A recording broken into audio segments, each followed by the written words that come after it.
No Directions here. Today I'm interviewing Ron Wells from the band Amarionette, Las Vegas band. Say hi, Ron.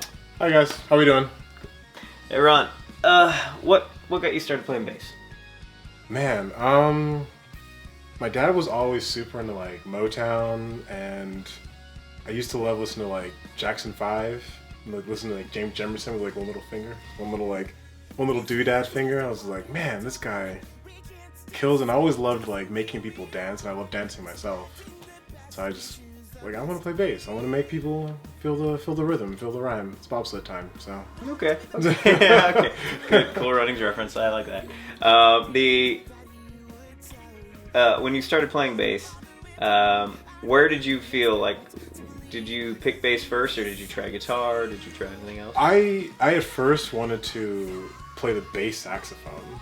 I always like been interested in like bass stuff. I wanted to play the bass saxophone, and I remember saying it in middle school, like first day of class, it was like bass saxophone. He was like saxophone. And I was like, there was something about saxophone, or at least like it was like as a kid growing up in the '90s, like Bill Clinton played the saxophone. Yeah, it and was you were like like, super man, cool. even the president plays it. It was the Animaniacs thing, you know, where Yeah. Clinton plays the sax. Like I wanted to play tenor sax when I was in middle Yeah, school, okay. and I never did, but I wanted to.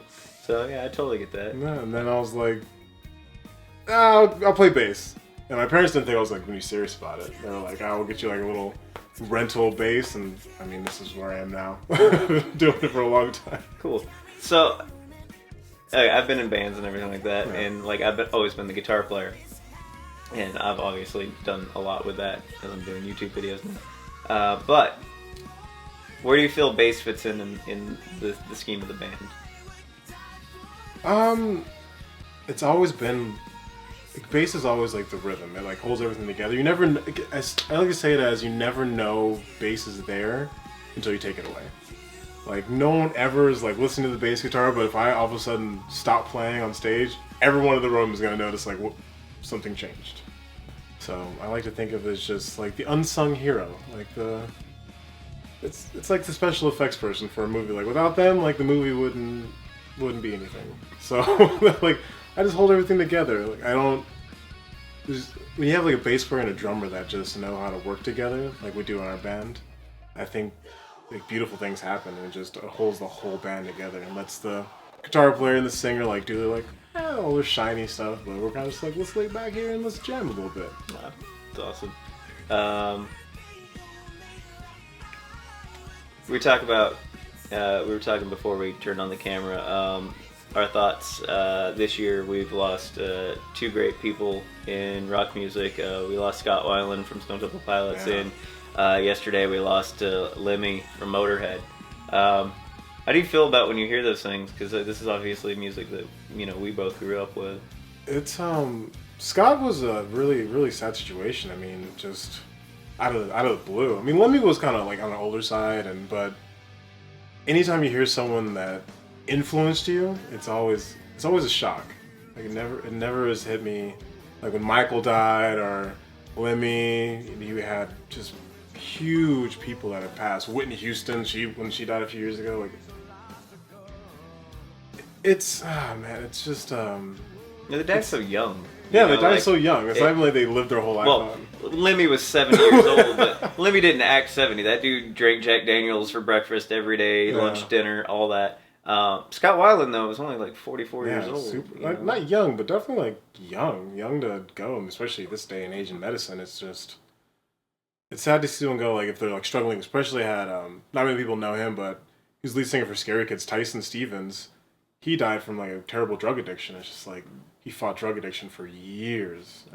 I think somebody else we lost this year was Wayne Static. Yeah, Wayne Static. Yeah, so Wayne Static died. He's in his 40s too, I believe. It's horrible.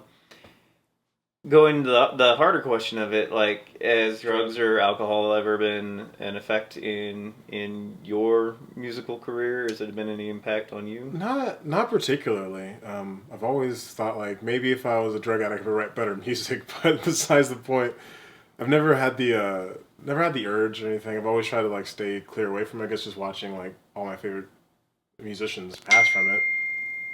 Even Messages. like I love Jimi Hendrix. I love Hendrix. And, Hendrix died super young, and Kurt Cobain, all these guys, Janis Joplin, these young, so young. And I'm just like, I don't want to end up that way. So I'm always like, let me keep a clear head and see what I can write. Yeah, it's like you always remember where you were when you find out these people have passed. I was a little young for Kurt Cobain, but when like Lane Staley died, Yeah. I remember where I was driving when I found that out. I was coming down the 95 freeway, and I was just like, oh crap, like I'm never gonna get any more Alice in Chains. But then they many years later got a new lead singer, and it's not bad. It's pretty, it's all right. it's pretty good. It's not, you miss Lane, but they're doing some good At least stuff. they're still playing. That's good. Even like when Paul Gray, is that his last name, from Slipknot? Mm-hmm. I remember like when I found the news, I was just like on Facebook of all things. It was like, wait, Paul died? Like, from what? I know. It was insane. I loved Slipknot back in those like early beginning Slipknot days. I loved them. Just to hear them, it's just so sad. It like breaks your heart a lot. What's Amarionette got going on this year? We're about to go into 2016. Writing a new record. Writing a new record is going to be pretty awesome. 10 songs, full length record. Finally, we put an EP out last year. So we're gonna head up to Portland. We're recording with Stephen Hawking. I always call him Stephen Hawking, but Stephen Hawking. Going up there with him, and he's done a lot of stuff like Dance Gavin Dance, and he works in the same building as Rise Records used to work in with Kurt Travis, not Kurt Travis, no Kurt Travis, Kurt Crummett, Chris Crummett. Kermit the Frog people. Chris Crummett. Chris Crummett used to do like all these guys from Rise Records, and he took over the old studio, and Chris Crummett's moved down to his own like personal house studio. So it was like this huge studio in Portland, and he did great music up there. Like Steph is a mastermind. He's really good at what he does, and he's really good at getting these fat, thick tones. I'm really excited to go back up there and spend a whole week in this like little secluded Portland area. Just write a record. It's gonna be fantastic. Portland's nice, especially if you live in Las Vegas. you live in Las Vegas for a couple months, you'll miss the rain. Yeah.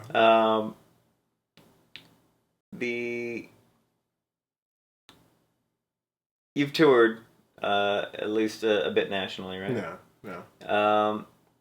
What are the biggest acts you've opened up for? Probably. Oh man, we did Animals as Leaders not too long ago. We opened up with them, and that was mind blowing. We opened up for Animals as Leaders, and like these guys are amazing. Dance Gavin Dance, a lot like Birds, probably like the more known ones, but not like as big, more like indie rock. Right. Probably those are the biggest ones. The biggest one is definitely Animals as Leaders. Like that was one that kind of made me like question, like, wait, are we actually doing this? Like, are we playing? So that was a lot of fun. Probably some of the best shows. Like the smaller cities are like the more fun to play at most of the time. Like, I remember we played Barstow, California, and I was like, oh great, you're playing Barstow. Who's gonna come out here? And The thermometer. These kids showed up. They went crazy. I was like, whoa! Like, how do you guys even know us? And a lot of kids showed up, and we were signing like autographs. Like, dude, we're not anybody to be signing autographs for, but it was a lot of fun. Cool. Most embarrassing thing to happen to you on the road? I have fallen so many times on stage.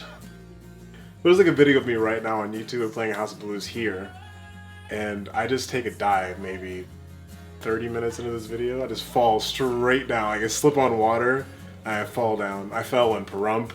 I fell in Long Beach, California. I just fall so many. I've fallen so many times in front of like hundreds of people. So if you want to check out a great show, bring your cameras. If you aren't impressed with the bass playing, which he's amazing, you'll be impressed with the pratfalls. So, what would you want to tell your fans? Like, what should they expect? What advice would you want to give them? If you're just now starting out playing, don't get discouraged. I mean, I remember being in middle school playing bass and getting picked on a lot. Like I was definitely heavier set back then, shorter, definitely a lot shorter. But people like try and discourage you and say, "Oh, why are you doing this? Why are you doing that?" Like I was lucky enough to have very encouraging parents. Like they encouraged it. Like most parents are gonna be like, "Oh, I want to be a musician." They'd be like, Psh, "No, you're not. Go get a degree and be a doctor." But they were like, "All right," but it was mostly like, if you're gonna do it, do it. So I definitely say, don't get discouraged and just do it. Like I know no one really likes Kanye West and his arrogance, but the one thing he was really passionate about saying was, you know, if you're gonna do it, like do it 100%. Like don't like have a plan B, but don't look at it as a plan B. Like plan A is your only option, and once you make it like your only option, you're gonna succeed. If you want to do something so bad that there's no other option for you, you're gonna do it. So I always say like just go for it.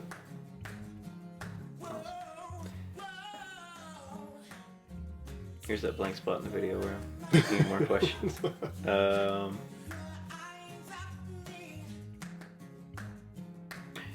I get a lot of people, and I think this is a problem I fell into as being a musician, is over purchasing gear. You know, like, Right now. like here's the deal, like you go out and you're like, this new toy is going to make me better at this, and this new toy. Have you fallen into that trap where it's like, oh man, if I just have the better amp, or if I just have the better bass, these are the things. How do you feel about that? Like, where do you feel that? Man, don't do it. Just like buy, like don't buy anything like super cheap, but just buy like get something that you're happy with, play it, feel it out, and then go, yeah.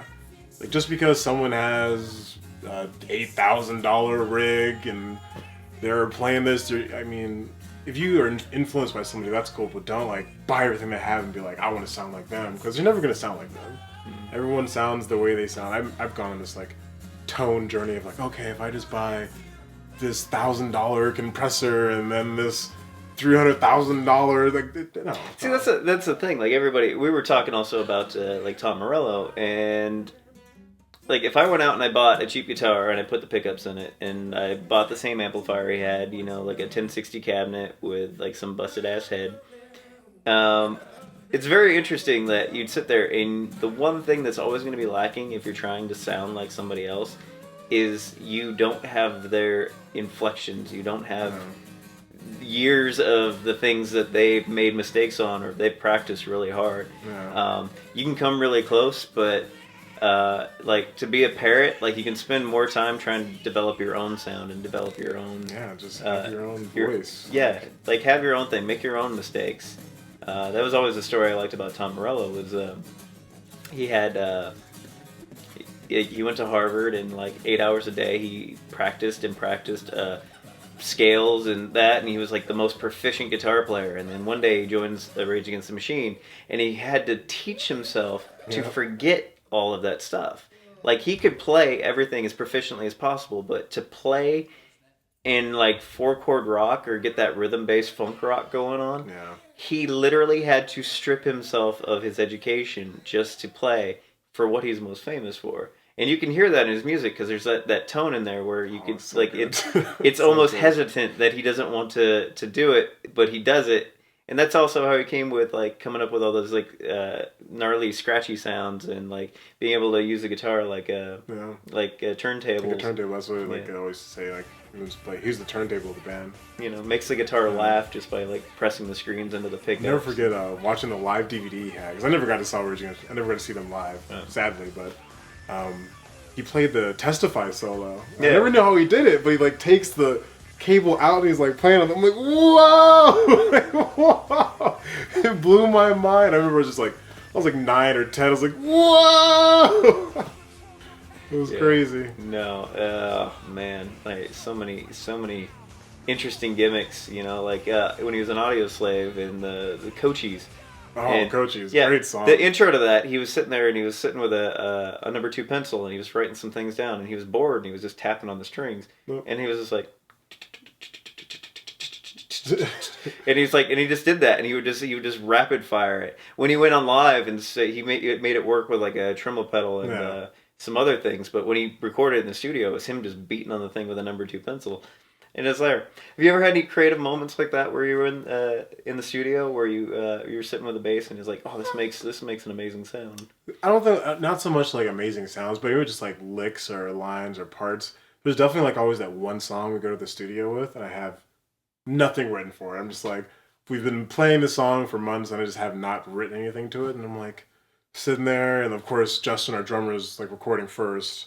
I'm like, oh, this would work, and it just writes the song. There's one song off the Picture Perfect album called "That Young Life," and I literally wrote that an hour before I recorded it. Just to, like, I was like, okay, this is what I want to play, and like that's probably like, See, I get when you're playing live. Like I've had many songs where it's like the solo is different every single time. yeah. You know, like you don't have the written out. Oh, I'm gonna go through this path and I'm No, gonna hit this scale or everything. It's like I'm gonna do this, and you know, sometimes people are like, "Yeah, you just made a bunch of noise," and sometimes yeah. people's like, "You did it! You did It it. was amazing. We all flew into it, and we all just came together as one." And I was like, "Well, I'm glad you liked it because I can't do I it can't do again." it again. There's always that like one time I'll like, because like most of the older songs you're playing I've changed, and like I'll try and do like a little lick. There's always a time you can probably see each one of us. We've all tried to do something, and when you hit that one lick, and you're like, "Oh, I finally got it." You get a little smirk, you're like, "Yeah, that was sick." But no one might catch. But the whole band was like, "You got it." That was great. Well, do you ever do any solo work? Do you do your own Um, recording? a little bit. I've dabbed into kind of like beat making type stuff. No. Not so much like hip hop beat making, but like really abstract beat stuff. Not DJ stuff, not like EDM. There are a few DJs I'm like enjoying. Like Kashmir Cat's a really good DJ from God, like the Netherlands, I believe, where he's from. Super good. He doesn't do a lot of work, but the work he does is like, oh man, like he has like his signature little sounds, which I don't hear a lot from DJs, not to take away from their work, but No. there are a few DJs that I hear, I'm like, that's who that is. Like that's who that is. And I'm kind of like dabbing into that a little bit and just trying to really just experiment, honestly, with just being creative. Cool. Well, guys, this has been No Directions. I'm here with my man Ron Wells. See you guys later. Yeah. Have a good night. I'll see you next video.